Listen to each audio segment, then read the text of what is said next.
서울 면적의 2배나 되는 미국의 극비 군사시설 51구역을 아시나요?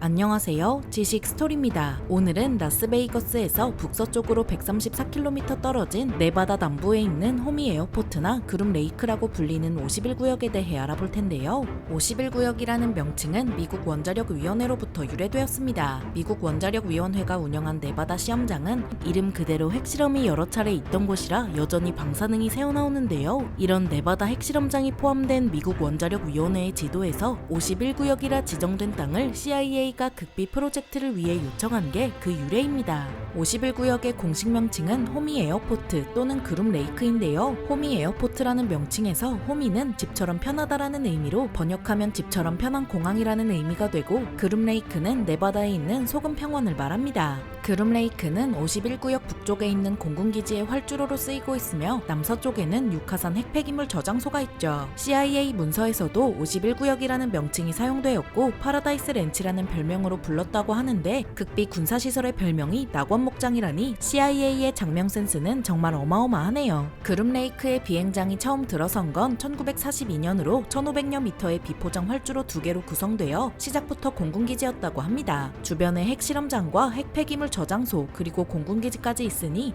이만큼 극비 프로젝트를 진행하기 좋은 곳이 미국에 얼마나 있을까 싶네요. CIA가 51구역에서 진행한 극비 프로젝트는 고고도 정찰기 U-2 드래곤 레이디의 개발이었고, 이를 시작으로 극초음속 고고도 정찰기 SR-71 블랙버드, 극초음속 고고도 무인 정찰기 D-21 태그보드, 노획한 미그-21 등의 해외 기술 평가, 최초의 스텔스 전투기 F-117 나이트호크 등 미국의 기술력을 자랑하는 항공기들이 51구역을 거쳐 나왔습니다. 그런데 뭔가 이상합니다. 여러분 혹시 세상이 너무 빨리 발전한다고 생각해 본 적 없나요? 석기 시대부터 산업혁명까지 도달하는데 얼마나 오랜 세월이 걸렸는데 초보적인 비행기를 띄운 지 70년 만에 달에 가는 게 말이 된다고 생각하나요? 잘 생각해보면 인류가 20세기 안에 엄청난 기술적 도약을 이룰 수 있던 건 외계인의 도움이 있었기 때문 아닐까요? 물론 뉴턴, 아인슈타인 등의 천재들이 세계를 뒤집어 놓았기 때문일 수도 있죠. 하지만 여기에 모종의 힘이 개입되지는 않았을까요? 많은 음모론자는 이 같은 기술적 도약을 이룰 수 있던 게 외계인의 도움 덕분이라고 여깁니다. 일반인은 그 배경과 이유를 정확하게 알 수 없지만 세계 각국의 정부들이 외계인의 기술을 역공학하고 있다는 거죠. 여기서 역공학이란 발달된 기계나 장비를 역순으로 뜯어본 다음 거기서 얻은 기술의 단서를 응용하는 것입니다. 음모론자들은 인류는 이런 외계인의 지식 덕분에 순수한 자기 실력만으로는 상상도 못했던 수준에 오를 수 있었지만, 첨단 기술을 손에 넣은 현대인은 불을 가지고 노는 어린아이 같아서 언젠가는 큰 화상을 입을 수도 있다고 하죠. 심지어 이런 음모론이 그럴싸한 게 슈퍼컴퓨터 발명이나 달 착륙을 가능케 한 아폴로 계획 등 인류가 이룩한 대부분의 기술적 비약이 1947년 이후에 이루어졌는데, 우연하게도 같은 해에 로즈웰 사건이 있었죠. 로즈웰 사건은 1947년 7월 3일 미국 뉴멕시코의 로즈웰 인근에 미확인 비행물체가 추락한 사건으로 20세기의 아주 유명한 음모론 중 하나입니다. 미국 정부는 사건이 조기 종결되기를 희망했지만 미 육군 항공대가 비행 접시라고 발표하는 바람에 이상한 소문이 퍼졌고, 1994년 6월 24일에 미 공군이 공식적인 보고서를 내놓지만 비행 접시나 외계인 등 이상한 소문을 잠재우기는 역부족이었습니다. 여기서 등장한 외계인이 바로 외계인이라 하면 떠오르는 외계인 그레이죠.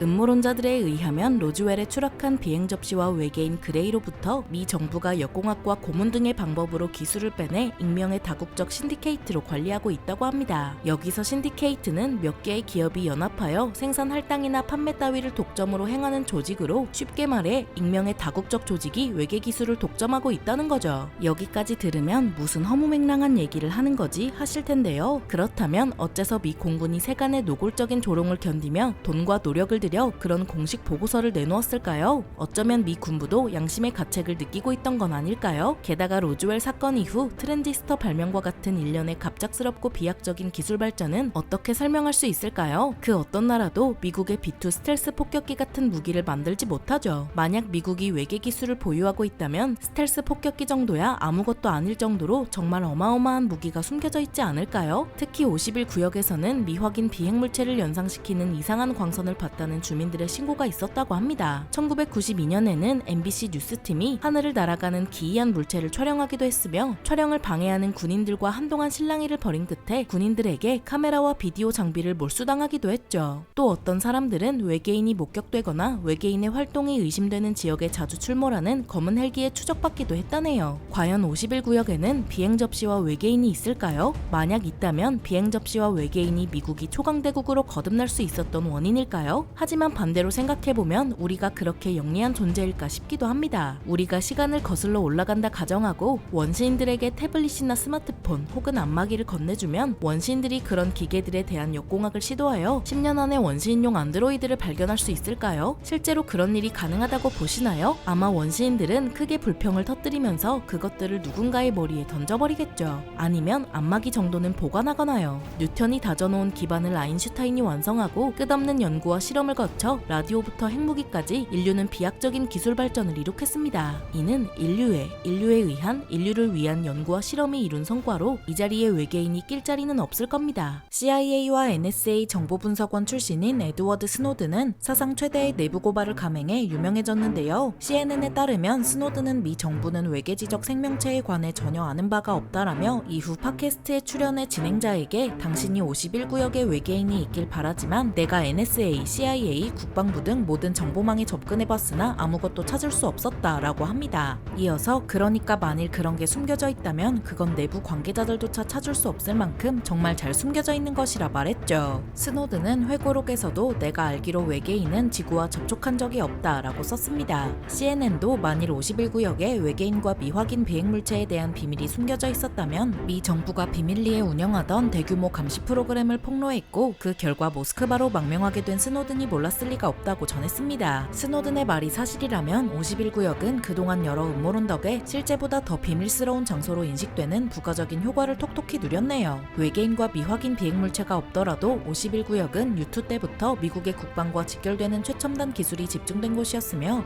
현재까지도 삼엄한 경비 아래 민간인의 출입을 금하고 있습니다. 만약 이곳에 중국이나 러시아 첩보원이 잠입해서 기밀 프로젝트를 자국으로 빼돌리게 되면 러시아의 Su-57이나 중국의 J-20 같은 5세대 스텔스 전투기들이 한 단계 업그레이드되는 상황이 벌어질 수도 있죠. 미국도 이를 모를 리 없을 테니 민간인은 알 수 없는 비밀 작전이 지금 이 순간에도 벌어지고 있을지도 모르는 일입니다. 미 공군은 현재 5세대 전투기를 실전 배치했음에도 만족하지 못했는지 6세대 전투기 개발을 진행 중이며 프로젝트 명칭은 NGAD로 정했고 로키드 마틴과 노스롭 그루먼이 참여했습니다. NGAD가 요구하는 6세대 전투기의 사양은 다채널 레이더, 고성능 전면 스텔스, 센서 통합 항전 장비, 레이저 무기, 인공지능형 전차체계 등 정말 외계인이랑 싸우려는 건지 의심이 드는 수준이네요. 설마. 미 의회 예상국에 따르면 6세대 전투기는 대당 3억 달러가 들 것이며 2028년에 도입을 승인하고 2030년에 첫 조달분을 받아 전력화하는 것을 목표로 하고 있답니다.